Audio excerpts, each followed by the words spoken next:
तरफ से बहुत बहुत धन्यवाद। राणा साहब जैसे इंसान को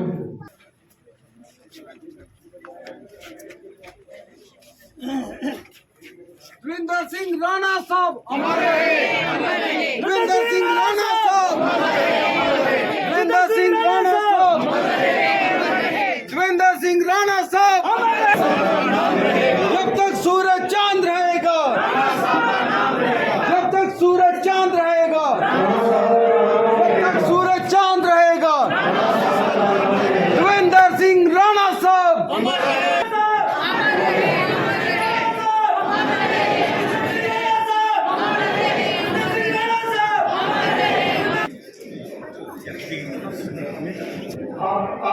जैसे आपने अपनी जगह बैठे हैं, अपनी जगह बैठे हैं, मंच पे आपको सुनाई के बैठना होगा, कभी अपनी जगह बैठे हैं, 2-4-10 कुर्सियों और लगाने हैं, खाली पड़ी है। फिर मैं रिक्वेस्ट करूँगा लाला किशोर जी से, बाबा जी की कार्यक्रम की शुरुआत करते हैं। आपको एक वाक्य सभी नॉलेज में आना, लंच भी वहाँ करेंगे। मैं पूरा दिन आपकी टीम के साथ, अमेरिका के लोगों के साथ बैठूंगा और डिनर भी वहाँ करके मैं पूरा दिन बैठ के आऊँगा। तो उन्हीं की ये बात याद करते हुए हमने उनकी फैमिली से रिक्वेस्ट की कि ऐसा हमने सोचा है कि जैसे धन्यवाद राणा साहब ने करना था तो आप आइए, तो इन्होंने हमारी बात मानी।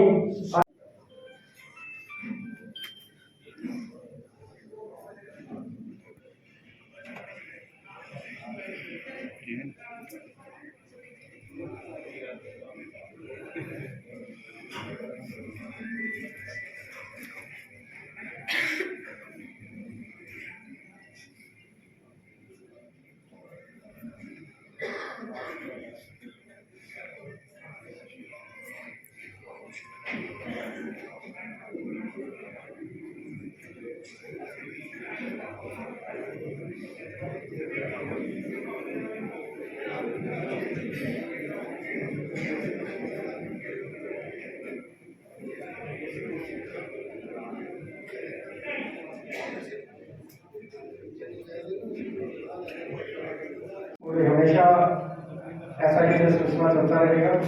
तो मैं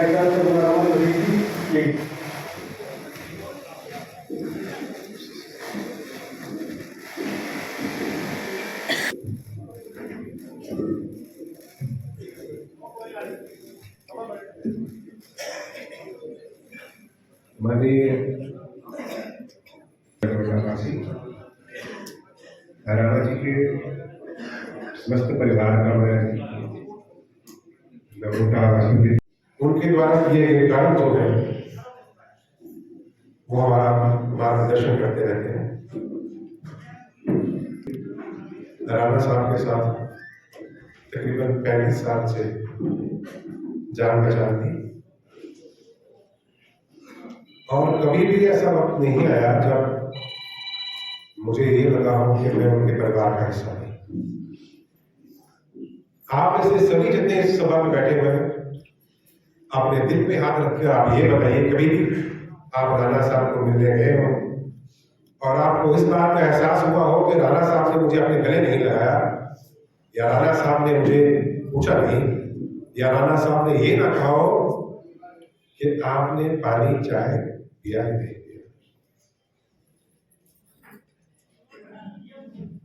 ऐसी विराट शख्सियत का वर्णन करना बहुत मुश्किल है। मैं श्रीमती गुंजन देवी जी से इतना ज्यादा परिचय नहीं था, लेकिन मैं जानता हूँ वो हमेशा उनके साथ रहेंगे और एक बहुत अच्छा नाता उन्होंने। मेरी तरफ से तमाम हाज़रीन को सलाम, आदाब और खासकर राणा साहब के परिवार को।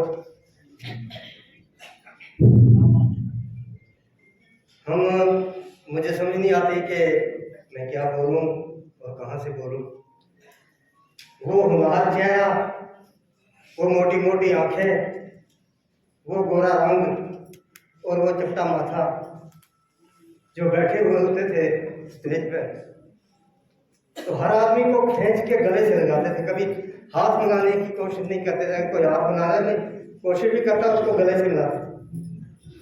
कोई भेदभाव नहीं था उनके पास, कोई छूत छाप नहीं थी। उपस्थित सभी जन को मेरी तरफ से नमस्कार। आज यहाँ पे हमारे बीच बहुत ही वरिष्ठ नेता और नगरोटा के सिटिंग एमएलए, जी हाँ, मैं बात कर रही हूँ श्री देवेंद्र सिंह राणा जी की। उनका आज परिवार हमारे बीच यहाँ मौजूद है, तो मैं पूरे परिवार से युवा नगरोटा की तरफ से आपको सादर आमंत्रित करती हूँ और प्रणाम देती हूँ। जैसे कि आप सबको पता है, आज का रीजन जो है, मैंने कोई स्क्रिप्ट नहीं सोची है। पर्सनली जो मेरा एक्सपीरियंस रहा है उनके साथ मैं वही शेयर करूंगी विद इन 2-3 मिनट्स। आज यहाँ पे रीजन जो है वो यही है राणा जी के लिए। 2-3 महीने पहले की ही बात है, जब इसी हॉल में हम सब इकट्ठे हुए थे। और जैसे कि आपको पता है कि काफी टाइम से राणा जी क्या करते थे, जब साल में 10th के और 12th के बोर्ड के एग्जाम्स का रिजल्ट आता था, वो पर्सनली एक बच्चे के घर पर जाते थे। कहीं कोई नगरोटा, कोई झपटी, है ना, कोई मानसर, कोई गांव, है ना, इतनी दूर दूर वो जाते थे और एक बच्चे के पास पहुंचते थे। और बच्चे तो बच्चे उनके परिवार वालों से भी मिलते थे। बच्चों का प्रोत्साहन तो बढ़ाते थे, लेकिन परिवार को भी बोलते थे कि आप इसको आगे भेजो। और इसी साल उन्होंने शुरुआत की थी कि हम सबको ना इकट्ठा करेंगे, सभी इकट्ठे से करेंगे।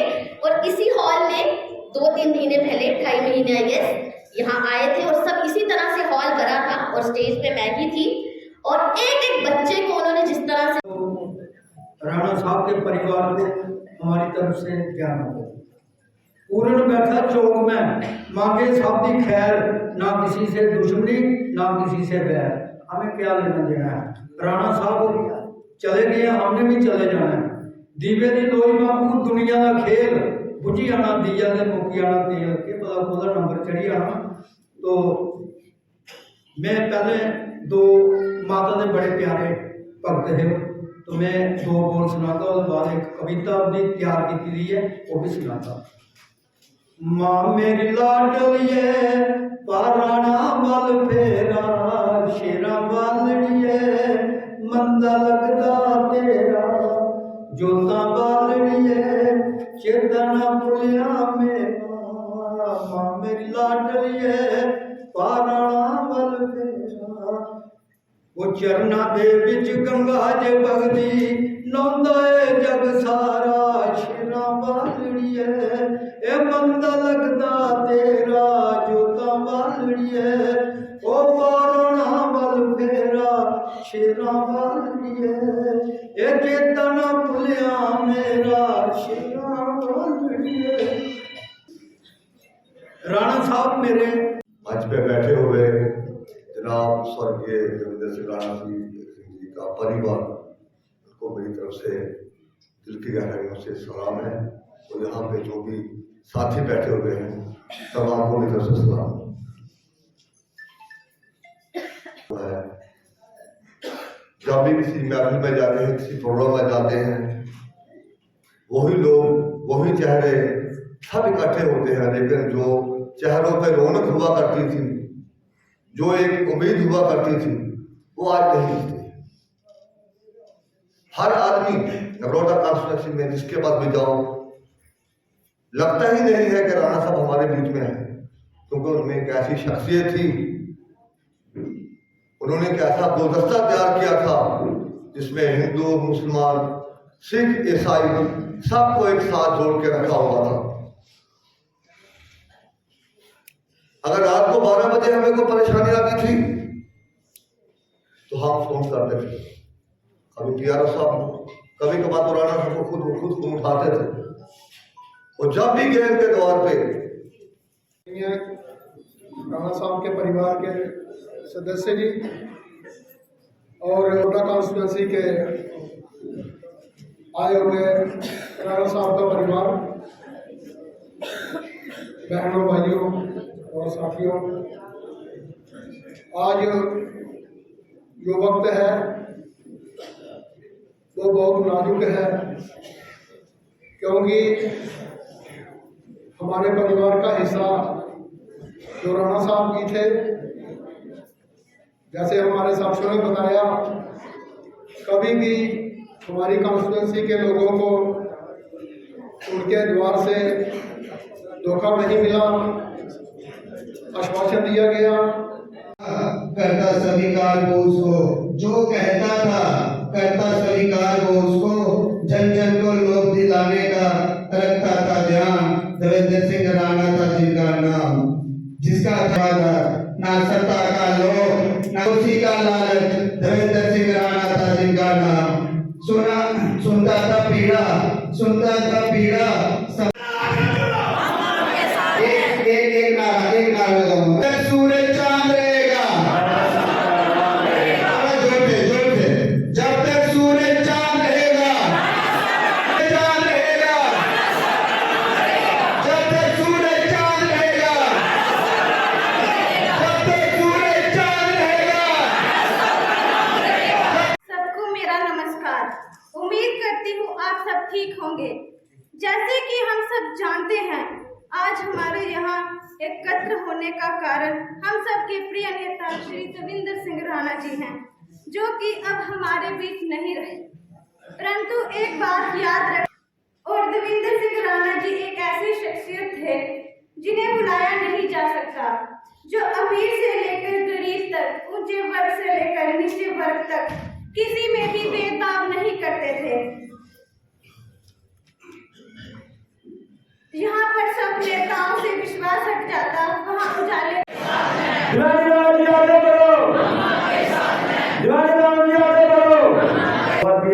हमारे दिल की धड़कन, हम सभी के लोगों की धड़कन स्वर्गीय राणा साहब जी साथ नमन। आज मेरी जो माताएं बहनें जो सामने बैठी हुई हैं, इनका रो रो कर बुरा हाल, कत्ती समझ की वो काली रात आप देख सकते हो। मैं ये महसूस कब से सोच रहा था कि इन माता बहनों का ये हाल है, और राणा साहब की फैमिली, जो उनके बच्चे जो जिनको वो छोड़ के राणा साहब चले गए, उनका क्या हालात होगा। और मैं आज मुझे निर्णय इन्होंने राणा साहब की फैमिली में जो बहुत बड़ा निर्णय लिया है कि हम अपने दुर्घटना के जो राणा साहब जाने के बाद जो लोग यतीम हो चुके थे, हम उनका हाथ पकड़ के हम एक बार फिर राणा साहब की राह पे चल के अपना दिन रात पूरा टाइम, उस वादे को आप सबने पूरा करना है। तो आंखें नम हो गई। हमने उनको कहा, साहब पापा ये कैसे होगा? कहते नहीं, मैंने जगह चुने, भोजन में क्या लोगों के बीच में परोसा जाएगा वो भी चुना है। ये आप मेरे से वादा करिए कि जो मैंने प्रोग्राम रखे थे वो आप जरूर कराएंगे। उस वक्त राणा साहब को हमने वादा किया कि जो प्रोग्राम उन्होंने खुद अपने हाथ से प्लान किए थे, आप लोगों से रूबरू भी किया था, वो हम जरूर करेंगे। मन में बहुत घबराहट हुई, पर जितनी भी हम हिम्मत बांध सकते थे, हम सब परिवार आपके सामने आए, और आप लोगों ने भी सबसे जुड़ना उचित समझा। उसके लिए सब परिवार की तरफ से बहुत बहुत धन्यवाद।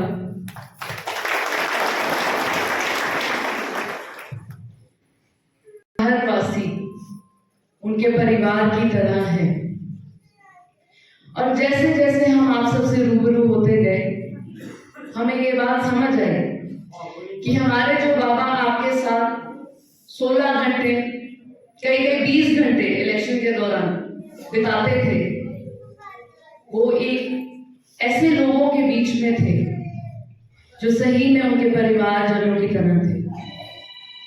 कहानियां सुनकर मन तो हल्का हुआ ही, ऐसे लगा कि आप लोगों ने घाव पे मरहम लगाया है।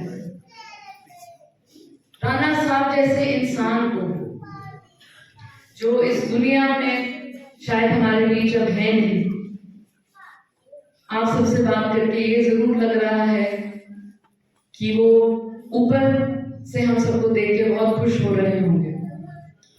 कई लोगों ने आके हमें कहा कि राणा साहब दिवाली वाले दिन भगवान को प्यारे हुए, और उस वक्त भी मैंने एक बात बोली थी कि जैसे श्री राम जी वनवास से 14 साल के बाद वापस आए थे, उसी तरह से जब पूरा देश और पूरी दुनिया ने सर झुकाया हुआ था भगवान के सामने, तो साहब वापस भगवान के पास घर गए। राणा साहब ने जो कार्य शुरू किए थे वो उनके लिए बहुत ज्यादा जरूरी थे। साहब समझते थे कि नगरोटा की तरक्की में ही उनकी तरक्की है। और जैसे अभी मेरी बहन ने आपको वाक्य सुनाए, उनके लिए बहुत जरूरी था कि हर घर से हर बच्चे की तरक्की हो। वो एक बार ही उन्होंने मुझे फोन किया रात के तकरीबन 9 बजे, मुझे कहते हैं आप कहाँ पर हो? मैंने कहा अपने कमरे में है। उन्होंने फोन काट दिया। फिर मेरे दरवाजे पे दस्तक हुई। राणा साहब की एक बहुत बेहतरीन बात थी, घर पूरा उनका था और किसी के भी कमरे में दस्तक किए बिना नहीं जाते थे। तो मैंने दरवाजा खोला, कहते एक बच्चा अभी मेरे पास आकर गए हैं अपने फादर साहब के साथ, उन्होंने बाहर जाना है और पूरा परिवार बहुत घबराया हुआ है कि अगर वो बाहर कॉलेज जाएंगे तो क्या ये एक अच्छा कॉलेज है जहाँ पे हम उनको भेजना चाहिए। तो उन्होंने मुझे कहा कि आप एक काम करिए, सारा जितना भी कंप्यूटर से निकलता है मुझे भेजिए, मैं पढ़कर उनको बताना चाहता हूँ कि ये कैसा निर्णय लें। जब तक सारा हमने इकट्ठा किया, उनको दिया कागज, तकरीबन रात के 10 बज गए। इतना बड़ा ढेर किया था। उन्होंने 10 मिनट में बड़ी बारीकी से सारे कागज पढ़े और मुझे कहा कि इनका नंबर मिलाओ फोन में। मैं कहा बाबा अभी रात के 10 बज गए, आप खुद तो सोते नहीं हैं, शायद दूसरे को भी सोने दें। तो वहां से कहते नहीं, सुबह मेरी 7 बजे मीटिंग है, मुझे जाना है, तो मैं नहीं चाहता कि ये बच्चे का जो सवाल था वो छूट जाए। उन्होंने उसी वक्त फोन किया, पूरे परिवार का साहस बांधा और आज वो बच्चा बाहर पढ़ रहा है और बहुत तरक्की कर रहे हैं। राणा साहब का यही मानना था कि अगर वो आपके साथ जुड़े हैं तो वो नगरोटा के नेता के तौर पे आपके साथ नहीं जुड़े। उन्होंने आप सबसे वादा किया है कि आपकी तरक्की में ही उनकी तरक्की है और वो अपने निजी तौर से जितनी मदद कर सकते थे करते थे और करना चाहते थे। उन्होंने कई सारे प्लान बनाए थे, जो कल मुझे क्यों बता रहा था कि उन्होंने कहा था कि चाहे वो नेता बनते हैं या ना बनते हैं, वो जरूर कोशिश करेंगे कि वो कार्य अपने मुकाम तक पहुंचे। आपको जैसे पता है कि वो अपने आप को जब वो चुनाव के दौरान नाम सोच रहे थे तो किसी ने कहा कि साहब आप तो नगरोटा के सेवादार हैं, और उन्होंने वो ही चुनाव में बात रखी। उन्हें कभी ये नहीं लगता था कि किसी से ऊपर है वो। उनके लिए ये था कि वो जिससे भी बात कर रहे हैं एक बराबरी के दर्जे में बात कर रहे हैं। कभी कभी तो नमन भी इस तरीके से करते थे कि हमें लगता था कि एक मिसाल है कि जिस तरीके से बड़े से बात करनी चाहिए, जो इज्जत एक बड़े को नवाजना चाहिए, वो उनसे सीखना चाहिए था। मैं आज आपके सामने पूरे परिवार की तरफ से बहुत बहुत धन्यवाद करना चाहती हूँ कि आपने अपना वक्त निकाला, आपने हम सबको ये मौका दिया कि हम आप सबसे बात कर सकें, अपने आप को आपसे साझा कर सकें। और अंकल ने कहा कि मैंने आपको गोद लेना है, मेरी अभी वो उम्र है नहीं है, आप मेरे से बड़े हैं, आप अगर मुझे गोद लेंगे, नगरोटा के वासी अगर मुझे अपनाएंगे, अगर आप गले से लगाएंगे तो जो आप राह दिखाएंगे उस पे हम चलेंगे, और जो वादा हमने राणा साहब से किया था कि जो कार्य उन्होंने शुरू किया है उसको मुकाम तक पहुंचाते रहेंगे, तो हमारा वो वादा भी पूरा होगा।